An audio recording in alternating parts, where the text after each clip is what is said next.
Come, Holy Spirit, come. সকলকে জয় যিশু। আজ 18ই আগস্ট। আজ খ্রিস্ট মণ্ডলী যিশু সংঘের সভ্য আলবার্ট হুতারদোর স্মরণ দিবস পালন করছে। আলবার্ট হুতারদোর জন্ম 1901 সালে দক্ষিণ আমেরিকায় চিলি দেশে। মহামান্য পোপ দ্বিতীয় জন পল তার জীবনের সংক্ষিপ্ত বিবরণ দিতে গিয়ে বলেছেন, ফাদার হুতারদো গভীর এক আধ্যাত্মিক জীবন যাপন করেছেন।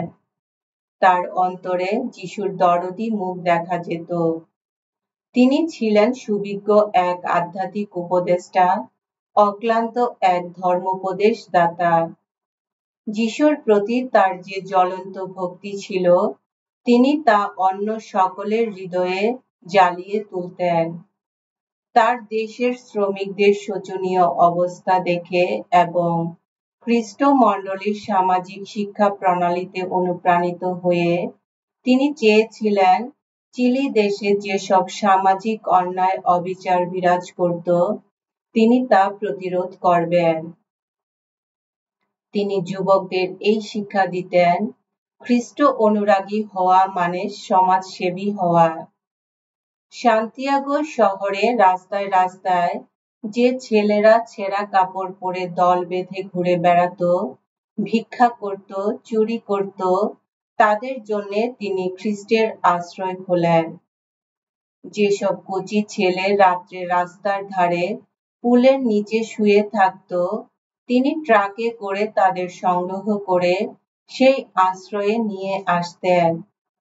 শ্রমিকদের ন্যায্য অধিকার রক্ষা করার জন্য তিনি চিলিয়ান ট্রেড ইউনিয়ন এর আন্দোলন শুরু করেন।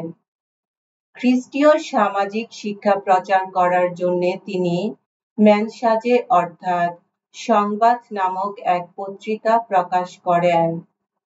তার মৃত্যুর সময় চিলি দেশের রাষ্ট্রপতি এই সাক্ষ্য বাণী দিয়েছেন, ফাদার হুতারদোর আদর্শ আমাকে রাষ্ট্র শাসনে অনুপ্রাণিত করেছে। সমাজে সকলের ন্যায্য দাবি রক্ষার জন্য তার সংগ্রাম এমন প্রবল ছিল যে আমিও দেশে ন্যায় প্রতিষ্ঠার জন্য উদ্যোগী হয়েছি। দীনদরিদ্র মানুষের প্রতি তার মমতা এমন ঐকান্তিক, এমন বাস্তব ছিল যে আমিও গরিবদের দুরবস্থার সামনে উদাসীন থাকতে পারিনি। খ্রিস্টের প্রতি তার ভক্তি এমন উজ্জ্বল ছিল যে আমিও প্রত্যেক দিন নিজেকে জিজ্ঞেস করি, খ্রিস্ট আমার স্থানে থাকলে কি করতেন? আমি ফাদার হুতারদোর কাছে প্রার্থনা করি, আমাদের দেশ থেকে যেন বৈষম্য ও দুর্নীতি নির্মূল করা হয়। ধনী নির্ধন সকলের মধ্যে যেন এক সার্থক ভ্রাতৃবন্ধন গড়ে তোলা হয়। প্রত্যেক মানুষ যেন ঈশ্বর সন্তান সুলভ শ্রদ্ধা ও মর্যাদা লাভ করে। এসো আমরা প্রার্থনা করি। হে পরম পিতা, তুমি চেয়েছ মানুষকে তুমি যে উদার ভালোবাসায় ভালোবাসো, যিশু সঙ্গী আলবার্ট হুতারদো আমাদের সকলের সামনে তোমার সেই মানব প্রীতির এক অপূর্ব নিদর্শন হয়ে উঠবেন। আজ তারই মঙ্গল প্রার্থনায় আমাদের প্রার্থনা মিলিত করে আমরা তোমাকে অনুনয় করি, আমরা যেন সর্বদা সর্বত্র তোমার ইচ্ছা বিশ্বস্তভাবে পূর্ণ করি। তোমার পুত্র যিশু যেমন আমাদের ভালোবাসেন, আমরাও যেন সকলকে তেমনি ভালোবাসতে পারি। তোমার ন্যায়, প্রেম ও শান্তির রাজ্য যেন জগতে স্থাপন করতে প্রাণপণ চেষ্টা করি।